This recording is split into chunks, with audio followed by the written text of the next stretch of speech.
Psychedelics. For some, it's a controversial and scary word.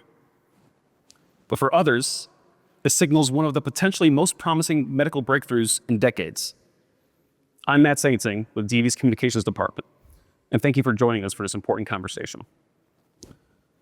Before we dive in, I want to thank our sponsor, Otska, for making this conversation possible.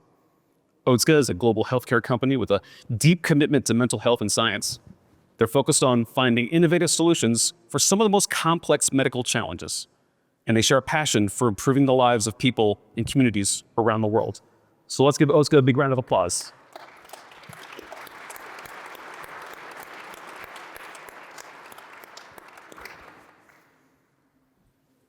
For years, we've relied on the same limited tools to treat the invisible wounds of war, such as PTSD and traumatic brain injury and others.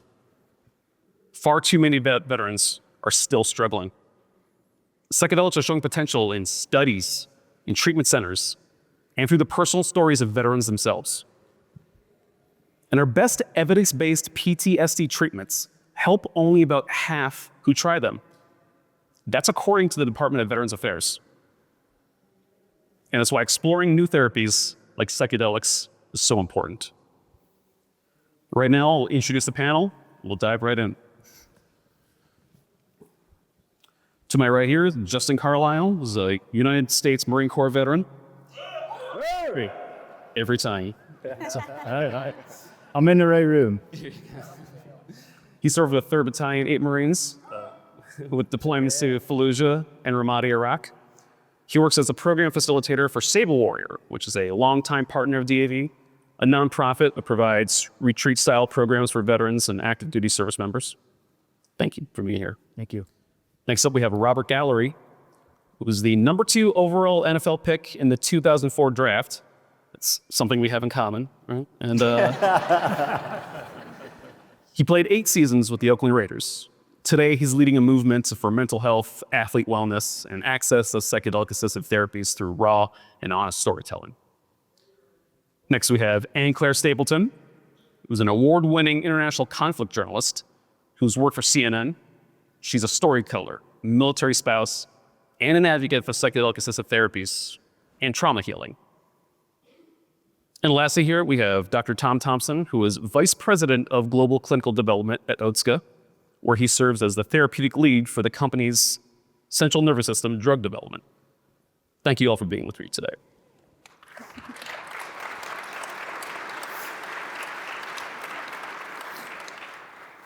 First, I'd like to go down the line here and ask everyone, what brought you to your work on psychedelics?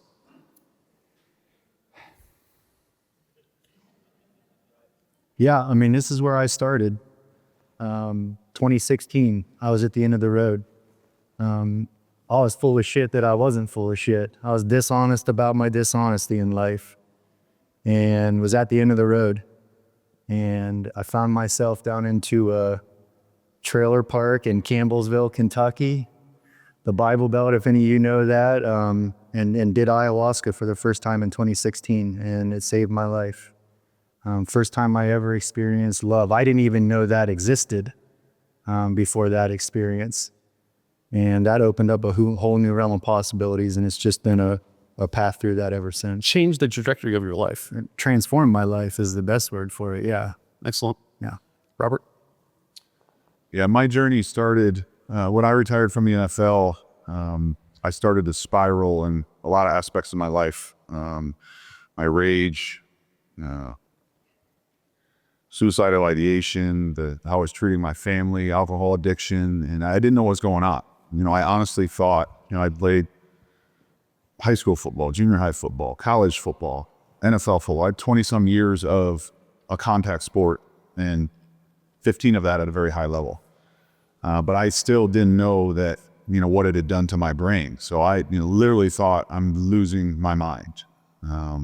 All these things were going on. My children's laughter would send me into the most intense rage. And I'd sit in a chair shaking because I've pictured hurting them for them laughing, laying on the floor. And it took listening to a podcast of your guys' community, veterans, Marcus Capone and Amber Capone were on a podcast talking about Marcus's experience with Ibogaine and the foundation they started. And I reached out to him and thinking that nothing would happen. And they called me and was introduced to Ibogaine. I know nothing about psychedelics, but I had hope for the first time in many years. I was just hanging on, by a thread to that point, and I had hope. And then he called me back, and 3 weeks later, I was in Mexico with a cohort of veterans and doing Ibogaine, and it, like everyone up here, it changed my life. I came back a different person, and it taught me a lot of things about myself, and that was just the start, and that was in 2021. I think it's interesting that the two folks up here that have had experiences essentially became spokespeople for this cause. I think that is telling in how the power and promise of psychedelics, for sure. Absolutely. And Claire? Yeah, I only learned about psychedelics as a healing modality about 1.5 years ago when I had a friend who had heard one of these veteran podcasts where they talk about their experience doing psychedelics. And my friend had a very bad TBI, and he was very suicidal, and he called and he said, hey, I just heard this podcast about this thing called Ibogaine. I booked my ticket to Mexico. If it doesn't work for me, I'm going to kill myself. He said, that's where I'm at in my life right now. And before that, I'd never even heard the word Ibogaine before. I'd never even heard about psychedelics being used as a healing modality. And so I'm a journalist. I was at CNN for the past 16 years, but always doing international conflict. But I did what I would typically do, and I approached it as a journalist and said, I'm going to learn everything I possibly can about this. I don't know what Ibogaine is. I didn't even know how to pronounce it.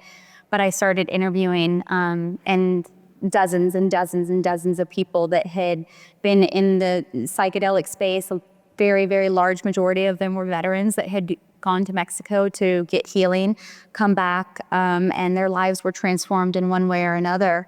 And it almost became an obsession of mine because I didn't know that these things existed prior to that conversation that I had with my friend. And I felt it was so transformative because I was constantly reporting on war, and I had done multiple deployments to Ukraine myself. And I was having all of these feelings and struggles internally, not related to my professional career, but personally related to PTSD and things like that I couldn't even put a name to. And I went and got my own Ibogaine treatment in Mexico, and it was really, really transformative for me. And it changed my entire life. I ended up leaving my career as a conflict journalist to advocate for these healing modalities. And it's been about six months now where I've gone full time to do advocacy, awareness, and education, because I think a lot of people have never even heard about these medicines. Yeah, how many people here have heard of Ibogaine? Okay. This is a very well-informed crowd most of the time. Yeah, honestly, yeah. Interesting. And there's many other psychedelic compounds too, for sure. Thank you, Anne Claire. Tom?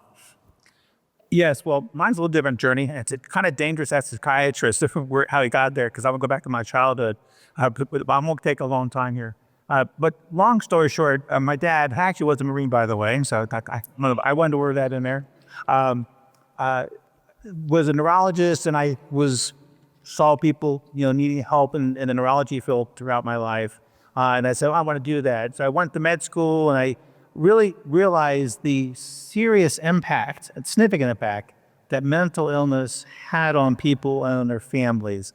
And I said, wow, this is really an area that really needs some addressing, because there's not a lot of treatments. A lot of medicine was a lot further advanced at that time, and it's like, we don't have a lot of good treatments for people, and these disorders are really serious and impactful. So I became a psychiatrist, and then later on decided I wanted to help figure out how to develop more medications to help with these unmet needs that we see throughout life. And so I ended up in helping develop, medications that treat psychiatric and mental illnesses and mental disorders. And so over time, we still see that despite the current treatments we have now, and we have some, I think, good treatments, but there's still a need to find additional treatments. So there are some individuals who just don't respond to certain treatments. And when we see the reports about how some of the psychedelics and psychedelic-inspired medications are really having a huge impact, you can't ignore that. You have to go, let's look at this. And as a science-driven person, I want to go back, and we want to go back and figure out let's figure out what's going on here. What are we seeing with these great results that we're hearing, and how can we transform that into a way that we can make sure we deliver, consistent type treatments to people over time, that we kind of know the safety and efficacy of these type of treatments. So that's really what's driving me now for psychedelics, because this is a new potential frontier of where we're going to go in the future, potentially, how we might treat some of these disorders. And they may not be for everyone. We want to try to figure out what they are, who respond to these, and how we can use them in the future. So to me, this is very exciting to be on the forefront of a potential new era of how we might treat a lot of these mental health disorders. So I'm very excited to be here and very grateful to be here. Awesome. It does feel like we're on the precipice of something big, right, when it comes to this. Tom, what's most promising in current psychedelic research? Okay. Yeah. Well, we at Otsuka, just to get a little background, you may or may not know, Otsuka has been doing research in the mental health area for over 40 years now. And the main, basically looking to help treat various mental health disorders. We have a number of indications for various treatments. But our main goal driver, as we try to figure out what to work on, is we look at unmet medical needs, as I mentioned a little bit before. That's truly a driver. That's a word that we talk about as part of our culture at Otsuka, where we really want to find out, well, where the needs are and how can we address those and find powerful solutions for them. Like, for instance, 1 in 5 people in the United States, about 50 million Americans, have a mental health disorder each year. And about half those don't get treatment. And the ones that do often get inadequate treatment. For example, for treatment-resistant depression, somewhere between 10 and 30% don't respond or have an inadequate response to their treatment. So I think this really underscores the true need here, and I will say urgency, to help find new treatments for mental health disorders. And that really is why we're interested in psychedelics, because we're seeing this has to be the potential of a new way, a new frontier, as we mentioned before, of how we might treat it. Because we may be able to give a medication that you don't have to take every day, but you have these really wonderful results. But we have to understand it better.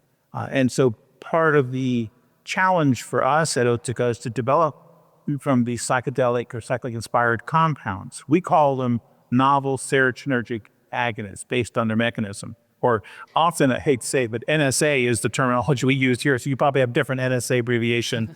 But we have the people we call them NSAs often.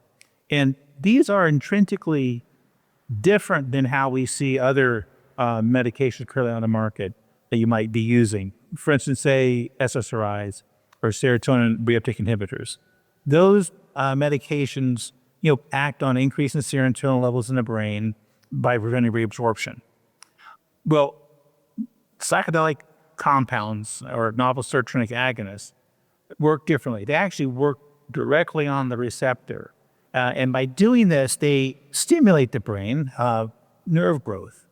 In essence, you're getting a rewiring of the neural circuits in the brain, which is one reason why we think we may see some of this long-acting duration of effect.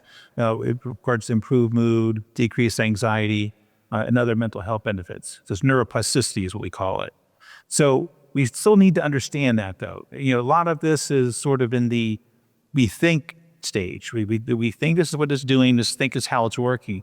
But we want to understand it better. There are a lot of challenges. For instance, each person has a different experience. So those something you have to take account for. The responses are variable. And then we think about maybe developing a treatment that you can give broadly. You want to really understand the right patient population, like who's the right patient for this. And there may be some patients that it's not a good idea for, and it may not work well. There are others where it may work really good in. So you want to identify the right patient, the indication. It may not work well in every indication. It may work well here, but not here.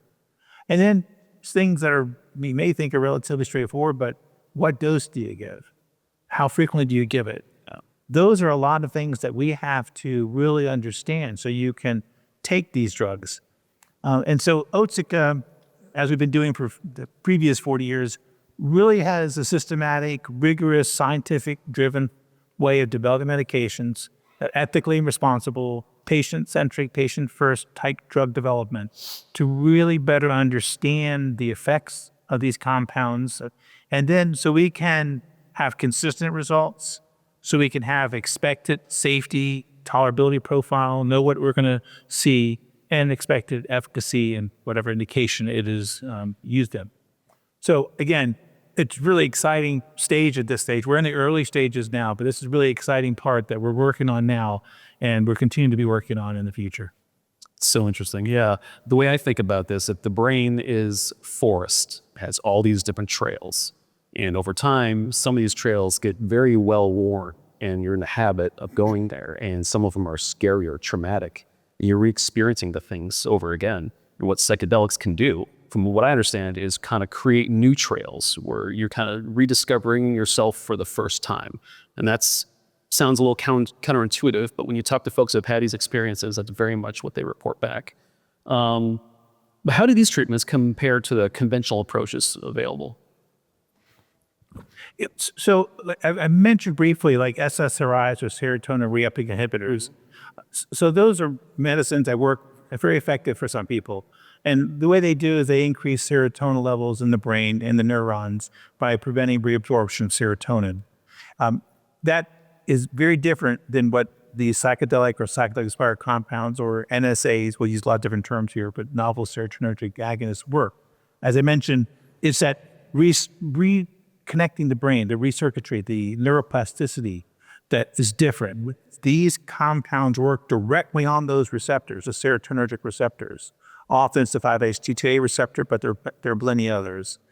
And that rewiring, for lack of a better word, of the brain, we really do think is going to be helpful. And that is one of the promises that we have to see how it turns out and doing research and see how that works and see if it does what we think it's going to do. But that's different than the current treatment because this really is activating like neuron growth, if you will, in parts of the brain.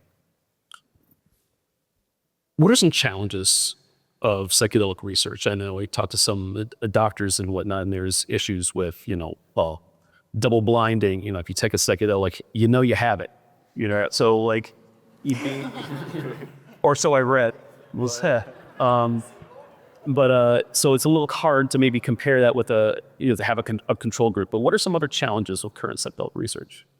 Well, yeah, blinding is obviously a challenge that we'll have to look into. We work very closely with the FDA and other agencies to try to understand how best to proceed in those type of parts of it.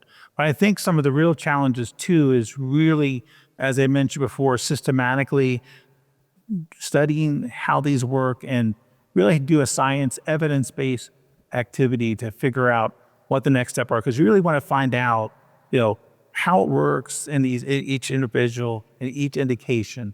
And what, like I mentioned earlier, what indications. So we really want to figure out very closely how these things are interacting with the various indications we're thinking about, trying to find the right dose, trying to find how frequently, the concept of being able to give a medication, and then have a relatively quick response and not have to take daily medication, then come back in the next period of time. That to me is truly transforming. That to me, from my perspective, is one of the most exciting things that as a psychiatrist, we can offer patients, because here you totally change the way you will treat some of these individuals. When they come in, you get treated, you come back in X time. Again, that's where the research is going to tell us what to do and how to do it. So it's consistent and reliable with individuals. That's the exciting part. Well, understanding the science is very important, but so are the real life stories. So let's hear from some of the other folks here. How do these experiences play out personally? What was life like before you encountered psychedelics? I'll take that. And I like that you brought it up here. I really appreciate all the scientific knowledge that Tom has. I'm not in that domain. I speak a different language. Marine.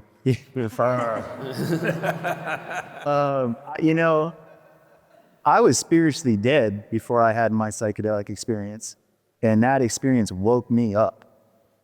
And I went into that thinking that I was going to encounter things that I had endured in my deployments in combat to Fallujah and Ramadi, and none of that came up.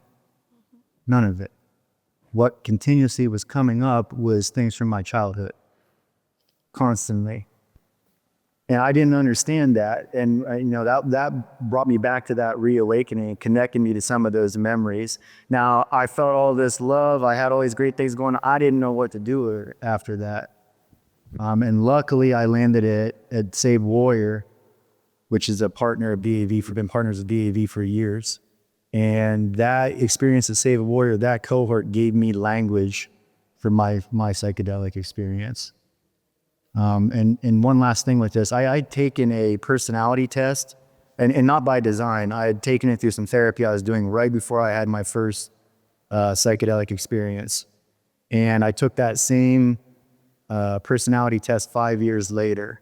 And my scores were pretty much the same across. Our identity, our personality stays the same.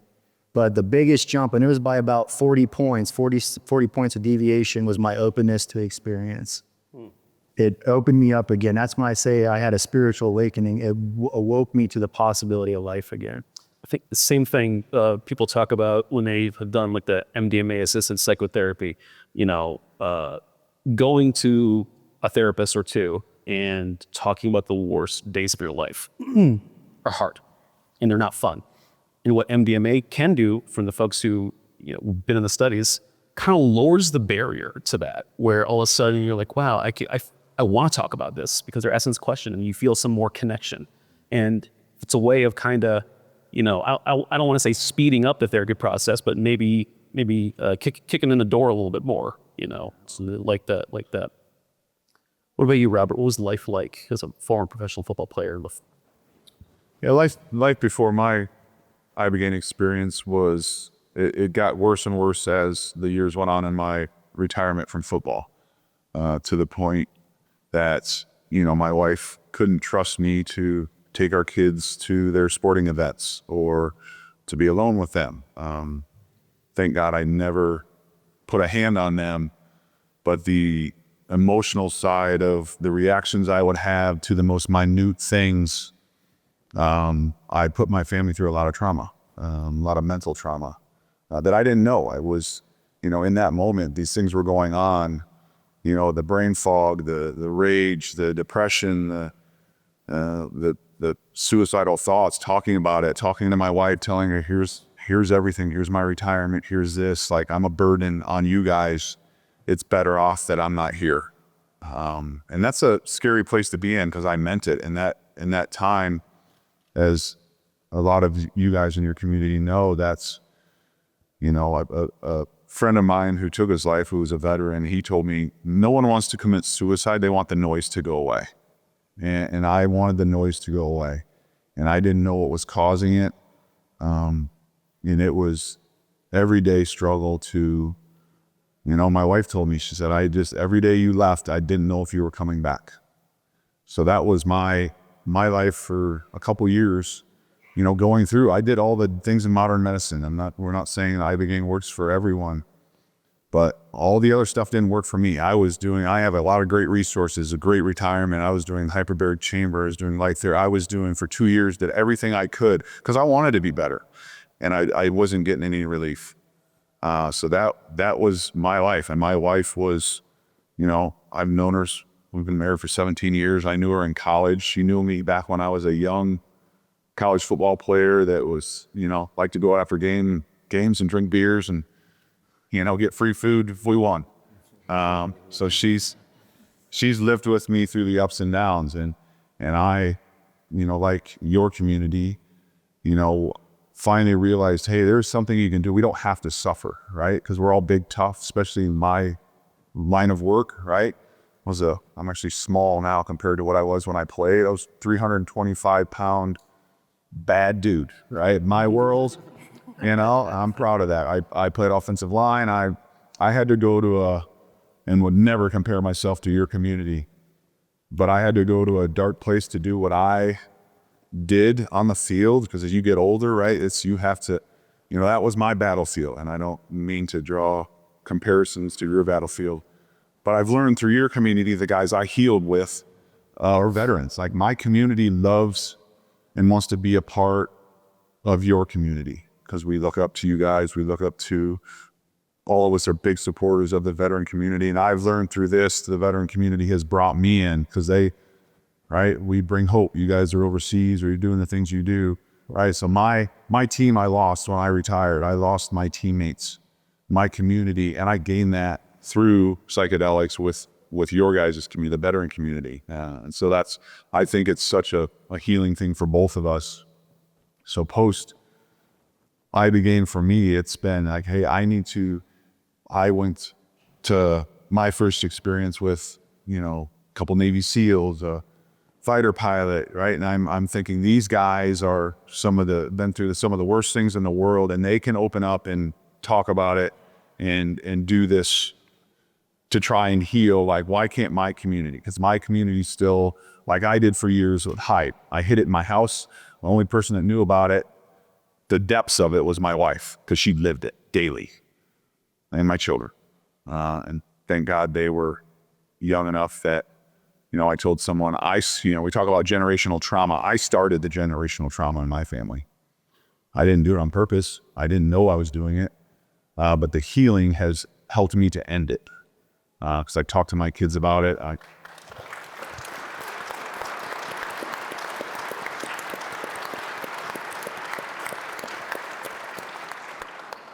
So post treatment for me in my life now is to get back to let my community know, hey, there is healing. You don't have to suffer, right? To your community. I want to be a part of your guys' community because our community looks up to your community. And I think it's likewise, there's a lot of crossover, right? And it's a genuine, because I could sit in a seat and hear, I would guess, next to any one of you and talk about my experiences and be open about it and talk about my kids laughing and wanting to strangle them, right? And I'm not going to get that look that I've got before from someone that doesn't understand what happened to my brain from playing 20-some years of football, right? And what happened to me emotionally from from playing that sport and not knowing what was going on, right? Your trauma is different than your community's trauma is different than mine, but your community has taught me that we're all the same, right? It's all dealing with your brain. It all starts with the damage to your brain, what you do, and then how you think, right? And this for me has changed me in a great way. I'm still the guy I am. I am still, right? My dad was fought in Vietnam. He was a Marine. Have him tattooed on my leg, right? So I'm a military guy. I went and played football. That was the second thing I wanted to do, and it worked out for me. But going through all this, right? I'm still the real Robert's back. My wife tells me that, the guy I knew 20 years ago, but I'm still, don't get it twisted. I am still the guy, right? If we're leaving at 8:00, and I know you guys get this, if we're leaving at 8:00 to go to school, you better be in that car at 7:59. Otherwise dad is gone, right? So it doesn't turn you into a yogi. But for me, it gave me my life back that I can enjoy life. I can love, as it's been talked about. Like I had to love myself before I could love my family or let them love me. And that's hard to talk about I was the second pick in the draft in 2004. I'm supposed to be this big, bad, tough guy, right? That's just had this great career and did all these things. I still have failure complex. I still have all these things that we all have, and it's allowed me to deal with it. And I work very hard every day to continue to live the life that psychedelics, specifically Ibogaine, has given me. And I want to share it with the rest of the world and give you all what you deserve along with our community. Thank you for sharing that. There's a lot of stuff there. I think there is some natural overlap between professional sports and the military community. You mentioned you lost your team when you retired from the NFL. I think as military people, when you get out, you lose a network, you lose an identity. And if you were injured and had to be exit military service because of that, you had your identity ripped from you in a flash. And I think being able to, find a community like this, I'm so glad that those folks, Navy SEALs you mentioned, brought you in and whatnot, because it is true. Trauma is trauma. And definitely need to find a way to treat that effectively. And Claire, you've had a front row seat in your career to trauma, in that you've been every single assembly line stop. You're in combat. You're a military spouse. You've had beginning experiences yourself, and now you're an advocate. How has all of that shaped your interest in psychedelic therapies in general? If you had asked me this question a year ago, it'd be a completely different answer to now. I spent 20 years almost doing conflict journalism, and I never thought it affected me. I would look at a breaking news situation, a mass casualty situation, a war zone situation, and I would, do my job, and I'd get out and I'd move on. But what I didn't realize was that trauma compounds, and it builds up and it builds up and it builds up. And I think, so I've deployed to Ukraine 4 times since the Russian invasion. And it was when I got back from the 4th one, I have 2 children, and my husband left shortly after that deployment for his own military deployment. He's been in special operations for 17 years. And it was after, while he was gone, and I was running a global team of journalists for CNN reporting on, the Middle East and Ukraine. And it was just so much trauma every single day. And it wasn't until I learned about these medicines that it almost was like a light bulb went off in my brain, that there was hope to not feel the way that I felt and not have to carry the trauma and carry the burden and carry this sort of just feeling of abject horror at the state of the world. I didn't even realize that I was looking at the world the way that I was looking at it, because I had been in that situation for so long, for such a sustained amount of time. And it was after my ibogaine experience, one of the things that we kind of preach about, when you do psychedelic medicine, is that you really should have pre and post integration work, and you should have, a coach that's sort of helping you understand what it is that your psychedelic experience showed you. And, I was kind of going through this journey, and she's like, and Claire, your PTSD. And I'm like, I don't have PTSD. I was never a soldier. I wasn't holding a gun. I wasn't, the one that was losing their children or what. I was just watching. It was my eyes. And, I was just kind of a viewer as a journalist. And she said to me, and Claire, I've spent 20 years trying to overcome one 6-month deployment. And it is acceptable for me to say I had PTSD and moral injury and, survival's guilt and all these things. She goes, you've spent 20 years of your life covering war and trauma, every single day almost. What makes you think that you haven't earned the privilege to also have these traumas? And that was so profound for me, because it never even thought about it like that. I mean, and I live in a military family. I am surrounded by this community, and I think it's very acceptable for our veterans to have that, but it wasn't okay for me to have it. And so that was kind of a light bulb moment for me. And the more I learn and the more coaching support that I do, and each medicine journey shows you different things, but it's taught me that it's okay to release this trauma that we're carrying, but it's okay to even identify that you have trauma.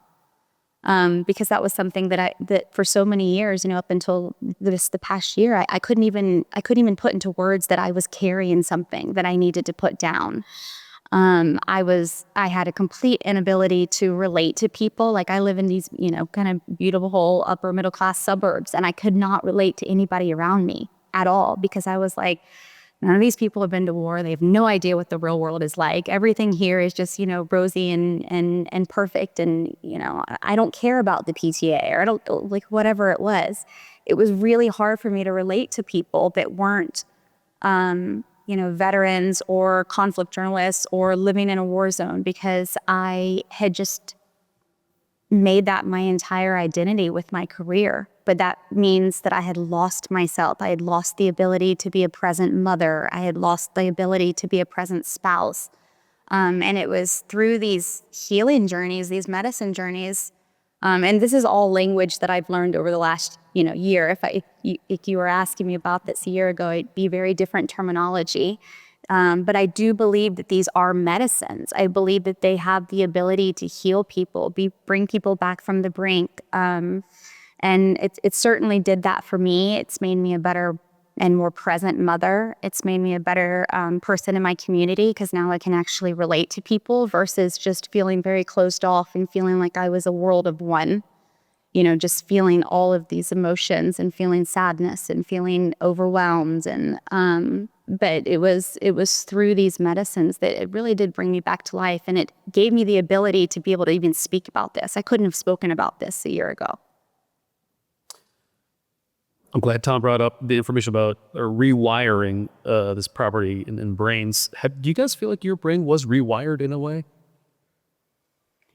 Yeah, before my first experience, like I had not only all the emotional stuff, but the physical stuff, the brain fog. I walked in a haze for years. Not my wife would be like, "You tired?" And I'd yell at her, "I'm not tired." Like I just kept saying something's not working right. It was just this constant phase, this constant haze, and constant ringing in my ears. And when I went through my experience, I'd heard all the stuff. Like I said, I wasn't hip to what psychedelics were, and then 3 weeks later, I'm down there, doing them. But they talked about the people that I had talked to beforehand, said they talked about, defragging your brain, restarting it, all these things. And, I had to have hope. But I was like, yeah, right. But I was like, I have to have hope because if this doesn't work, I'm dead. That's where I was.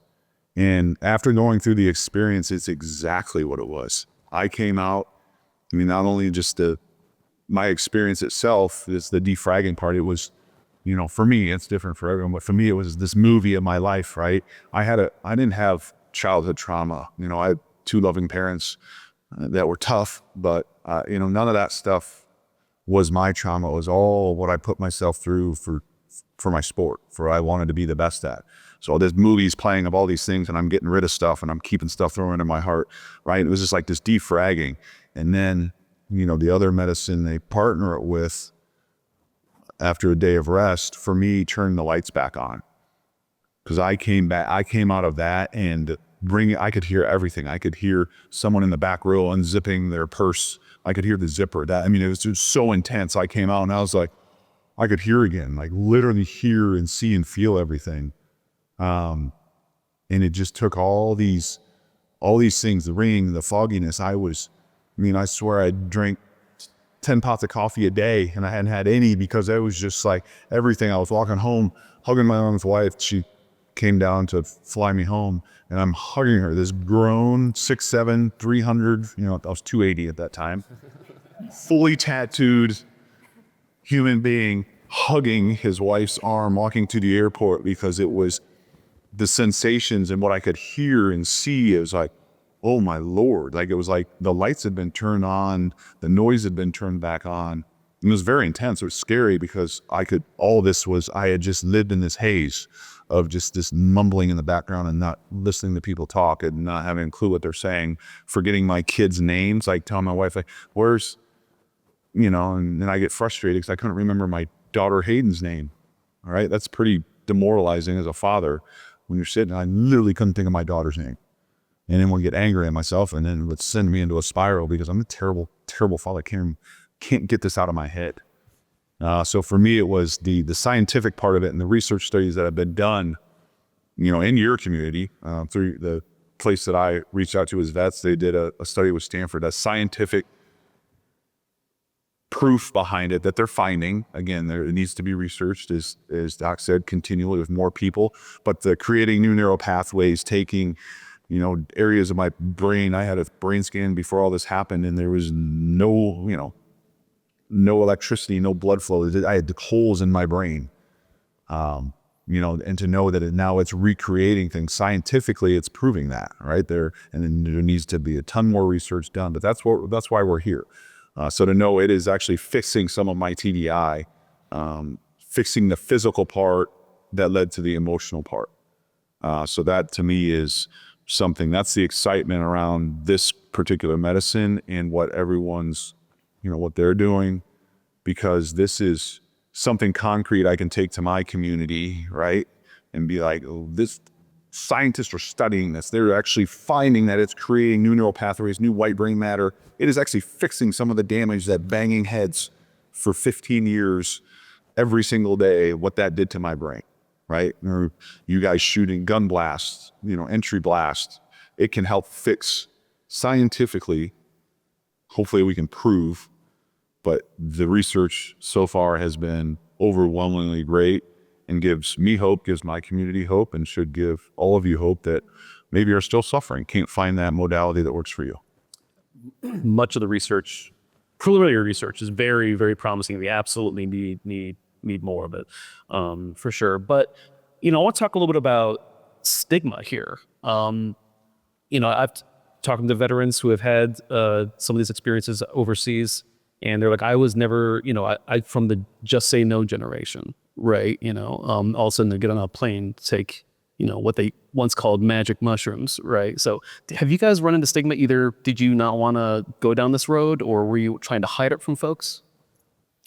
I hit it to the degree that I went to a trailer park in Kentucky to do it. in Campbellsville. Who's going to find me doing this in the Bible Belt? The police. Yeah, no, there is this cult of a culture we live in. These are drugs, and drugs are bad. I'm sure all you remember the DARE campaigns. We were just talking about that with the A. Yeah, this is your brain on drugs. Something to keep in mind, indigenous communities have been working with these medicines since time immemorial. Shamanic cultures 20,000 years ago were working with these medicines, and they never lost their connection with it. They still have it today. In our culture here in the West, we're just starting to reintegrate ourselves into these medicines, and we're doing it through a scientific lens because that's what we're comfortable with. But for peace of mind, just know that human beings on this planet have been using these medicines as long as we've been here. And there's indication that some of these medicines have been here longer than Homo sapiens. Yeah, that's wild to hear, right? Yeah.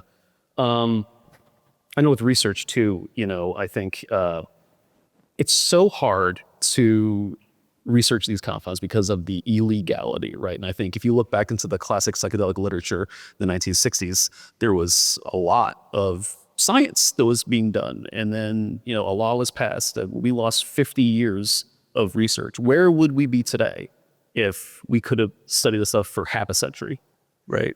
It's kind of boggles the mind. And when we talked about this unmet need that Tom brought up, and we've all seen it, lived it. It becomes very maddening when you hear that. So we need organizations and individuals to really be advocates and to push the boundary of this for our community and wider society. And I should say, DAV also has we've had a resolution on the books here for the past couple of years where we call for VA to research psychedelics and to make available them to veterans population if and when they're FDA cleared. So we're not advocating for anything like that. Just when the FDA clears it, we would like to see it made part of the formulary. So let's talk a little bit about ibogaine specifically here. It's a West African root shrub. How do you drink? Do you drink it? What's the method? It depends on where you take it. A lot of the ibogaine is currently a Schedule I drug in the United States, so you're not able to access it. It's illegal here. So a lot of people go to Mexico where it's not regulated to an ibogaine clinic. And so when it's done in a medicinal form, typically it's in capsule form. I don't know, that's how I took it, in capsule form at a clinic in Mexico. And I think that, but you can also do it, it's a bark, right? So it's the root of a little shrub, a little tree. And I think the indigenous communities, they would drink it in a tea or they chew on the bark. But traditionally, or typically now, if you're going to a clinical setting, because ibogaine does have some risk factors, it has heart risk factors. So you should do it in a clinical setting where they have doctors on site, EKG, monitoring your heart, things like that. It's done in a capsule form. Yeah, this if you talked about the Stanford study a little bit ago, they took ibogaine with magnesium to kind of protect their heart because it has been put strain on the heart, certainly. What are some myths or misconceptions about psychedelics that you've encountered out there when you talk to people? Well, I think one of the misconceptions is that this is kind of a fringe, hippie sort of peace, love, Woodstock situation. But I was a part of the team in Texas that just passed this massive legislative, publicly funded $50 million. So I bring that up because, Texas is a conservative state, and the way that we got lawmakers to care about this initiative is we put veteran faces in front of it. Texas would not have happened without veterans. We brought in a bunch of veterans who had gone to Mexico for Ibogaine treatment, who were willing to share their stories with lawmakers, and that is what made that initiative happen. That was the largest public funding for psychedelic research in the world. And it happened in Texas, that was signed by the governor this past June. And I can say with 100% certainty that that would not have happened if we didn't have the veteran voices. Yeah.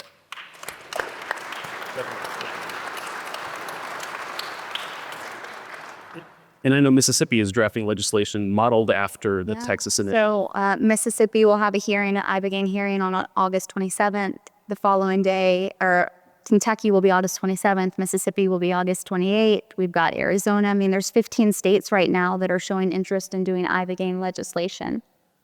And what we're doing is essentially setting up different laboratories of experiments with psychedelics, because the federal policy is you can't, of course, it's illegal. That's why veterans are going to Mexico and Peru and Jamaica and other places. And in the richest country in the history of the world, that it's soldiers, Marines, airmen, coasties, sailors have to go abroad to get the treatment that they want and need, is a bit of a travesty, for sure. And Space Force, don't leave them out. Oh, I'm so sorry. I apologize to both Space Force people here.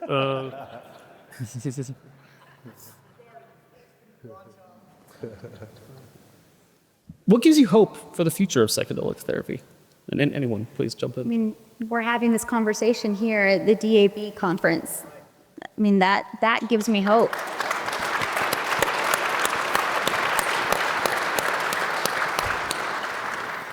I think every time we can bring these medicines and these stories of healing to different audiences, it's like a ripple. And it just continues to ripple, and it goes further and further and further. And the more that we can educate people about these medicines, I think the more that the stigma is going to go away. People will be much more open-minded about the need for healing. I mean, in the United States, we're kind of beholden to the pharmaceutical companies a lot of times, and people take daily maintenance medication for their entirety of their lives. With psychedelics, it could be a one and done. It's dependent on person. Everyone's a little bit different, but it's just a completely different mind shift of what we are brought up knowing what the medical system should look like or could look like in the United States. And I think that the more education, the more conversations we have, it's just, changing people's minds one person at a time. I'll say this morning, New York Times, one of their top stories was about Governor Rick Perry and his psychedelic revolution. So these are very mainstream outlets that are now reporting on psychedelics, and it's because of people like Robert and people, sharing their story out in the public sphere. It's very powerful. I'd have to mirror the hope part. It's like I said before, it's, a lot of it's the stigma. Funny story, but I told, before I went, because I didn't know what was going to happen when I went and did Ibogaine, right? I had never experienced anything like that. I was hearing about this. I called my parents and I just said, hey, if something happens and I die or don't come back, I just want to tell you I love you. They knew I'd been struggling. And I said, I don't want anybody's opinion. This is where I'm going to try. And my mom gave her opinion, right? But it was the same thing, right? It was nothing. She's one of the most supportive of my people in my life, but she's like, whoa. Back in right, it was a stigma. Back in the people doing psychedelics and walking off the roof, right? And I'm just like, all right. It's like, I don't need to hear this right now. But that's the stigma, right? It's like this drug, and breaking that stigma. So it's hope that, no, this is something, and especially with Ibogaine, it is not fun, right? It is not I think the thing that's helping with this progression, so how it's moving forward so fast, is because this is not a recreational medicine. This is not a recreational drug as it's labeled now. This is something you do for healing. It is, believe me, we've been through it. I've been through it a couple times. It is not something you look forward to doing, right? And you have to do it with the right people. But for me, it's the hope of, I tried all the other things, right? Since I tried for a long time. I knew that's how I coped, and I knew I needed to stop. I couldn't. It was, I'm an addict in everything I do. And I couldn't until the day in 2021 when I took Ibogaine. I haven't touched a drop of alcohol since then, right? It is big on addiction. I haven't taken a pharmaceutical. I was on antidepressants, sleeping pills. I haven't taken one of those since the day I got back from there. So for me and a lot of other guys, that's the thing with this modality. It's almost, to me, it's like too good to be true, right? Because it's fixing my brain damage, it's fixing my emotional stuff, it's fixing my addictions, right? These things, it's taking these things away. That's what's exciting about it, right? The hope that, oh my goodness, like our community has hope. You have hope. Your friends have hope that I don't have to live in that torturous life I was doing, hoping every day that I wouldn't screw up and take my life, right? Like it's the hope for me is the biggest thing with all of this. And I'm sitting here, right? Is this easy to talk about? Sit here and talk about my things I did and thought? And no, absolutely not. But if it can help someone, right, to look into it, to experience it, to help move the legislation forward, to help it be studied, then, I'll sit and go through that. Definitely.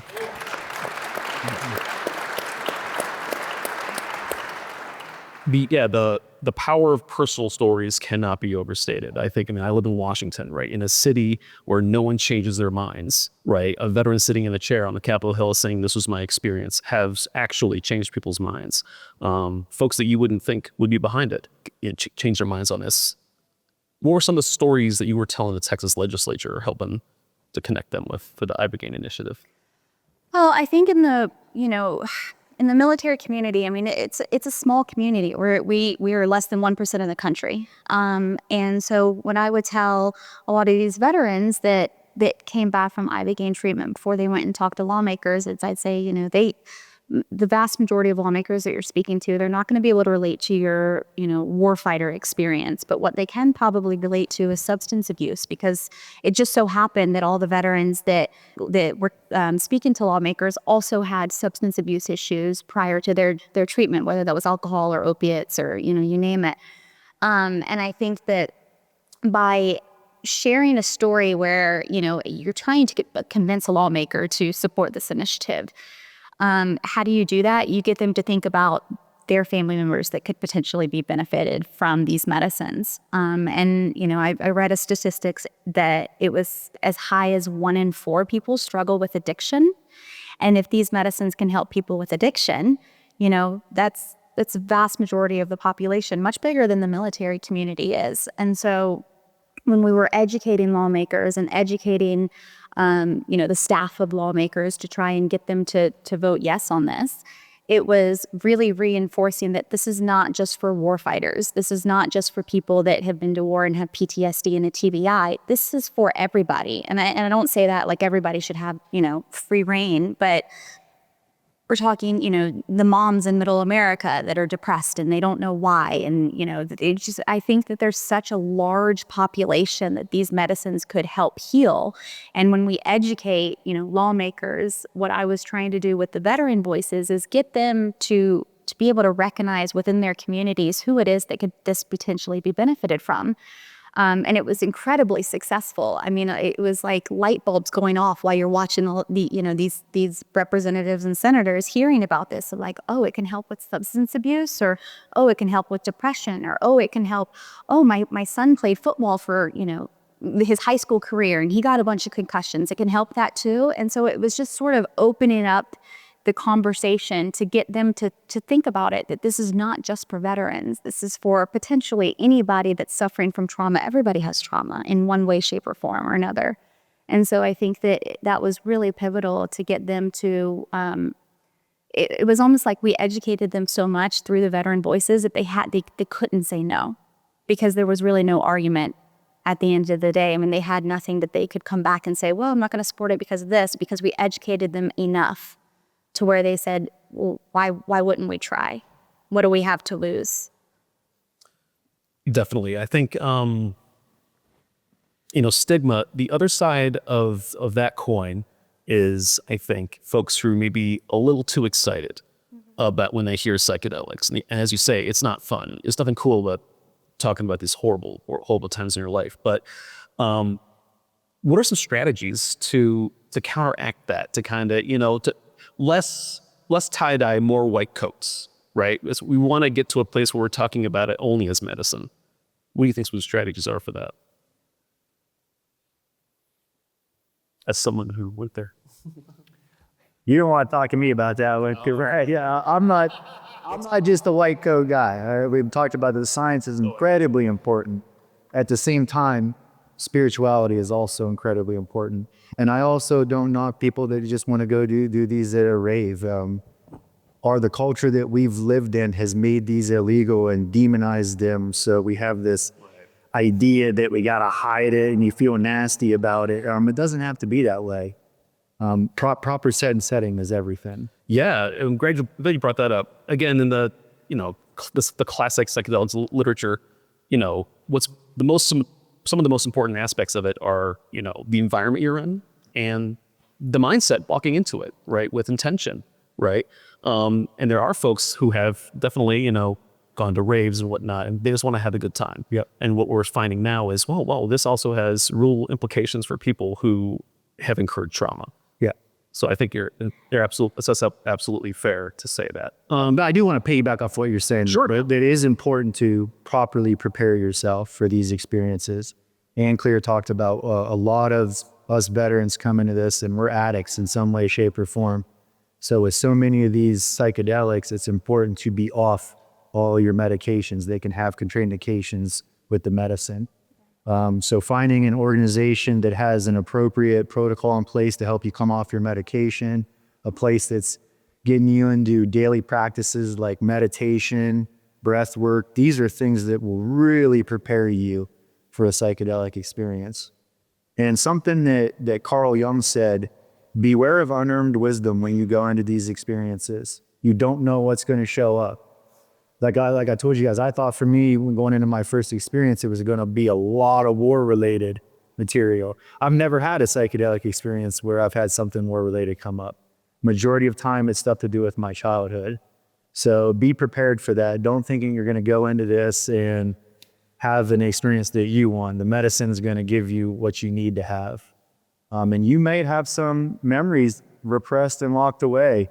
And this medicine, you drop into your heart and you start feeling love. And some of those memories might start popping and unlocking. So it's really important on the back end of a psychedelic experience. It's something else that Ann Claire brought up, to integrate that experience.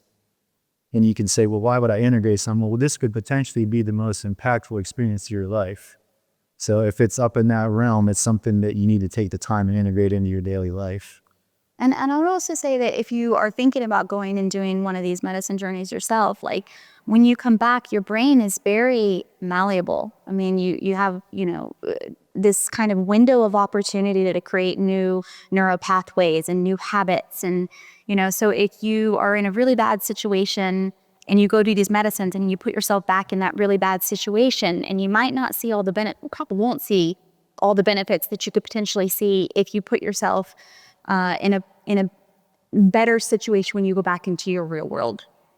Because it's really, really important that you have the support and, the coaching integration and all of these things, because they're not a magic bullet. They're incredibly helpful to be able to overcome a lot of different types of trauma, but it's not, you take this and the world is going to be sunshine and roses now. You really do have to do the work. And so that's something that you hear a lot in this kind of space in psychedelics is you got to do the work, you got to do the work. And, I've seen firsthand for people that will go for a medicine journey and come back and they just expect everything to be perfect, but they've not changed what their environment is. And so I think that that's really important to consider as well.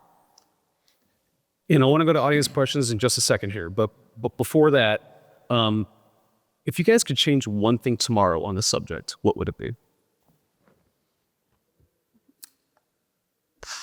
I mean, I wish that these weren't Schedule I drugs. I don't think that they should be handed out like candy, but I do think that they should be available in the United States for people that need them. And I think that they should be affordable as well. Because if you go to Mexico for an Ibogaine treatment, on the very low end, you're paying $10,000.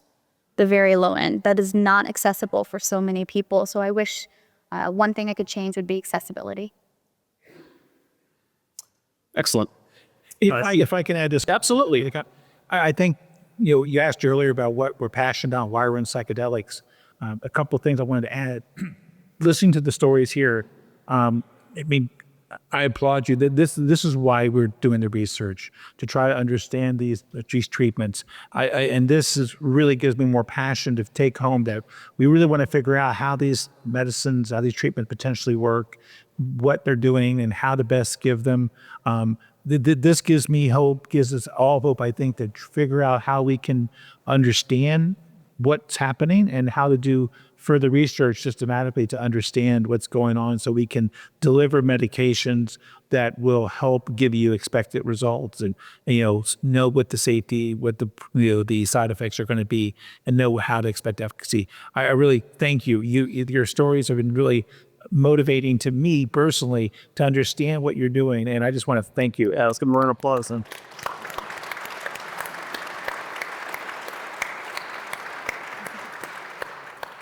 All right, and the folks at the line here have been very patient, so please, if you got a question. Sebastian Taffanel, Chapter 33, Charlottesville, Virginia. First of all, thank you for your courage. Just a couple of questions. All of you have traveled to Mexico, but none of you talked about the cost militarily. What is the financial cost to do this? I got a grant because I'm the military spouse, but if I had paid out of pocket, I would have paid $16,000. So right now, all of us are breathing heavily and a little anxious of hearing that cost. From a foundation perspective, are there any plans to be able to subsidize or even provide grants to those of us that are interested in this modality? There are. That's why I started a foundation for my community, because not unlike maybe popular opinion, not all professional athletes are super wealthy or some guys bounce around and don't make it. But on the cost side of it, I did pay for myself to go. So I would say on the low end, you're at $7,000 and on up. But it is a very costly. And there are lots of organizations out there that do give grants. I'm trying to create that for the sports community. But I know there are multiple bettering organizations that do help with funding, getting people there in one fashion or another. I want to hit on that too, Sebastian. Where's all my Marines at in this room again? Where? I have a box of crayons for the Marines. I'll take it after. I do want to mention though, Sebastian, there are wonderful philanthropists out in our country that are doing wonderful things in this regard. The Mission Within, which is one of these organizations that does treatment down in Mexico, they're working with the Timothy Day Foundation. And any Marine that applies for that, that Timothy Day Foundation pays for those Marines to go through.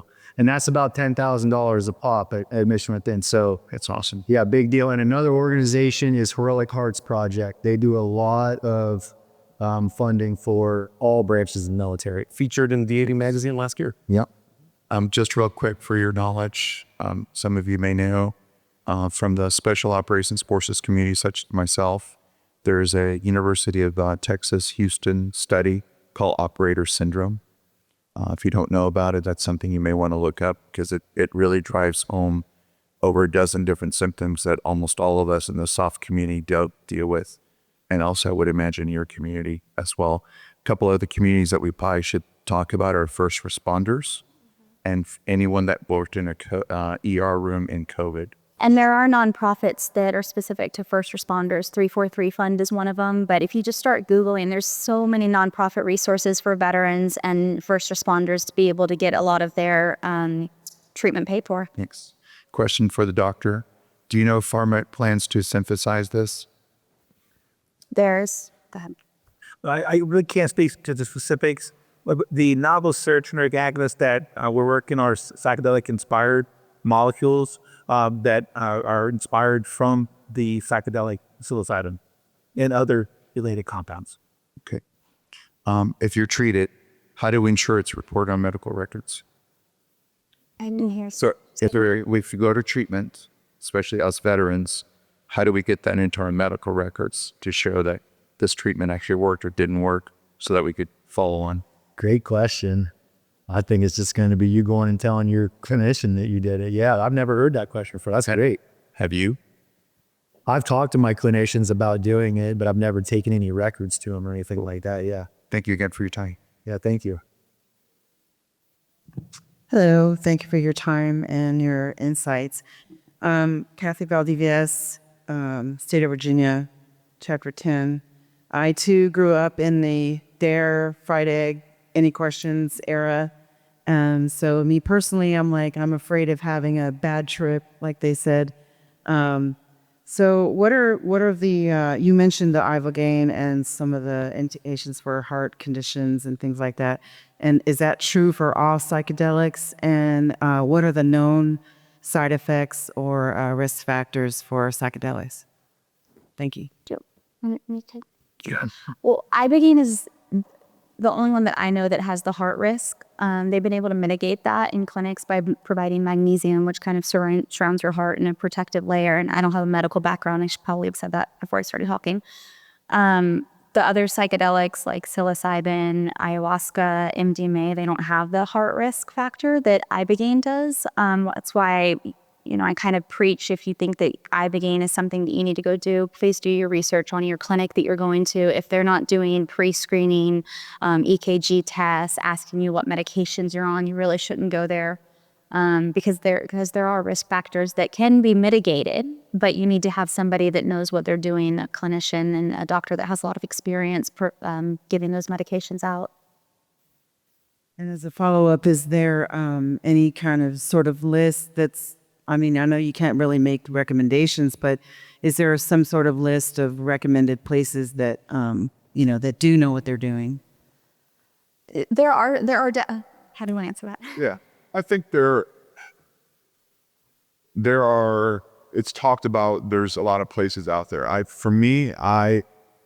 been through 2 different treatment facilities, so I can only talk about the places I've been. Mission Within was one of them and Ambia was the other. So I will, to my friends, only back those places, not that there aren't other places, but I think you have to be very careful, and because now this movement is coming along and people are popping out of the woodwork that haven't dealt with this medicine, haven't dealt with this, what it can do, how to properly have the correct therapist there.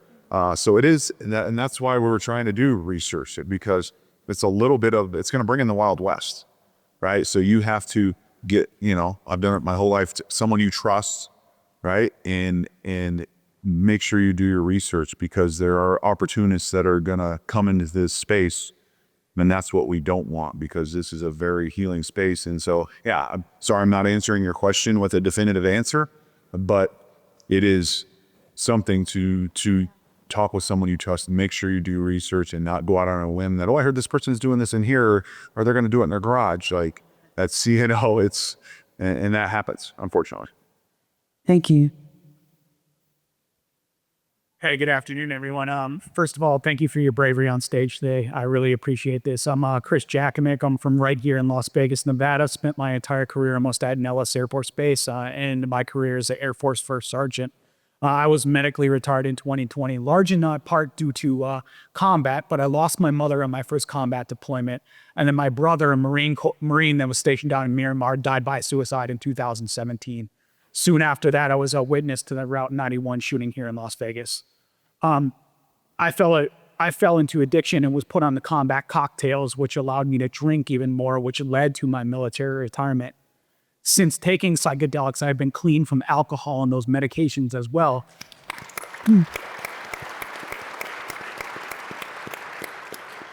And I was under the unfortunate role as a first sergeant to advise commanders to kick people out of the military for using drugs such as psychedelics.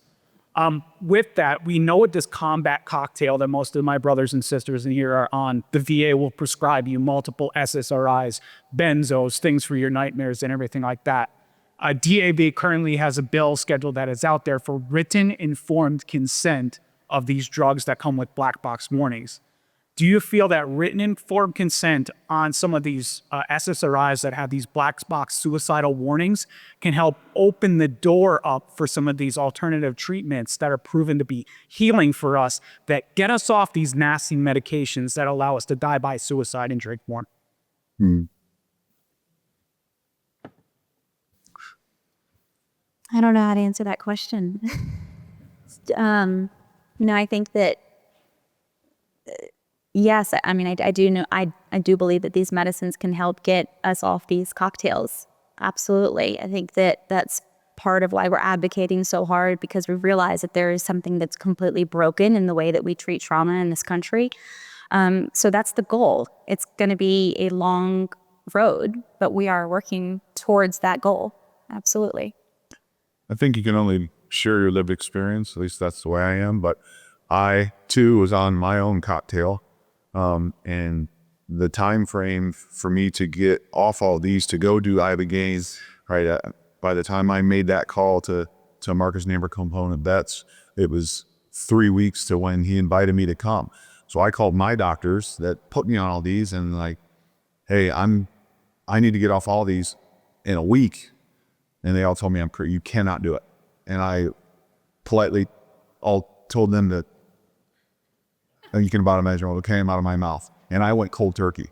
So that's how I learned how bad these things are. And from my experience, because my doctor said, you're gonna lose your mind. And well, luckily I had the support, because I did. I went off my rocker because I went cold turkey. I said, you are not taking this away from me, because I have to take. So it showed me in that experience, and the stories my wife told me and my friends told me afterwards, when I'd show up at their workplace raging, not knowing how I got there, how bad, again, from my experience, these antidepressants are, all these things I was on.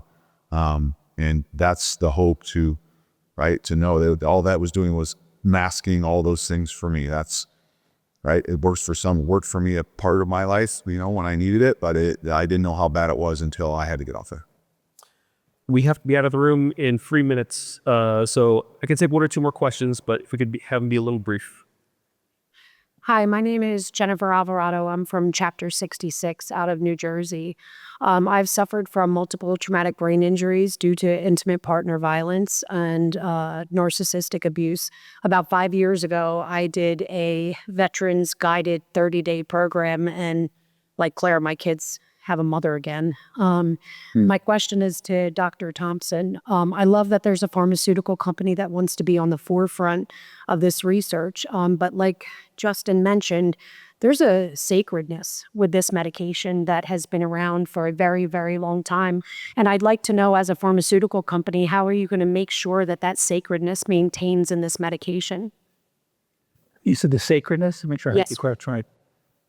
I mean, I'm not sure I can speak specifically to that, but I will say that what we'll be doing is to really understand how these treatments work and how they work. And as part of the research, we will try to understand the right patient population, that the right patients who are more likely to respond to it or less likely to respond to it, and what indications that we think will be the best. And we'll be doing studies to help us support what we think is the way forward for some of these compounds. So we'll do a sort of what I call a rigorous, very evidence-based look at these treatments to see what patients they should be used for or best, who are likely to respond, and what indications will be best likely to respond to these type of treatments. Thank you.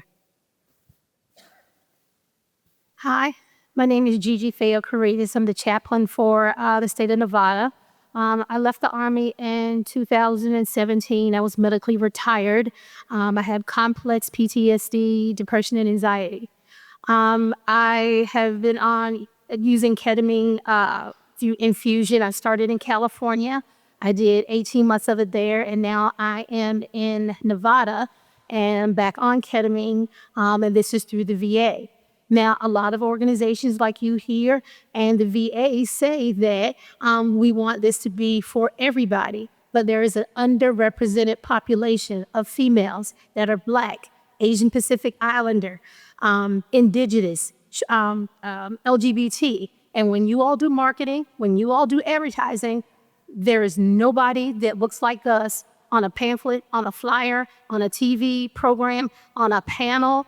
So how do you expect us to come forward and say we need help when we grow up in a culture that says, pray through it? You don't need to go do this. You don't need to use a psychedelic. That's of the devil. We have to try to overcome that. But then when we sit here, we don't see anybody that looks like us. In California, I was the only Black female in the ketamine program. And here in Las Vegas, I am one of 2 women, and I'm the only Black female. What do you have to say about that? I think it's really important. I work for a nonprofit called Americans for Ibogaine, and one of the goals of mine was to have more representation for people of color, because there's just not as many in this space who are sharing their stories. And, you know, I think it's incredibly important to be able to relate to somebody that, you know, shares your experiences. I've met twins. They're named Cipriana and TK Kwan. They're African American, and we just actually brought them on this week as to be ambassadors for our nonprofit because we felt that there was such a lack of diversity in this conversation. So it is something that's incredibly at the top of my mind and very important. But the reality is, unfortunately, there's just not that many people of color at this stage that are talking out about psychedelic access. So when I do find somebody like yourself, I'd love to talk to you further and be able to bring those voices more to the front, because I do think it's such critically important, demographic of, we need different voices. Absolutely. And do you be able to tell that story too? If so, definitely talk to me afterwards. I was just going to, I can add, the clinical research we do at Otsuka, we try to be very inclusive in our clinical studies to be sure that everyone's represented in our type of studies that we're doing. So that's something that is part of our key commitment to really valuing every mind and everything that you do here. So we definitely take that into consideration. I am so sorry that is our time. I'll be here afterwards if you guys have any lingering questions. But give a round of applause for our panelists and also our sponsor, Otsuka.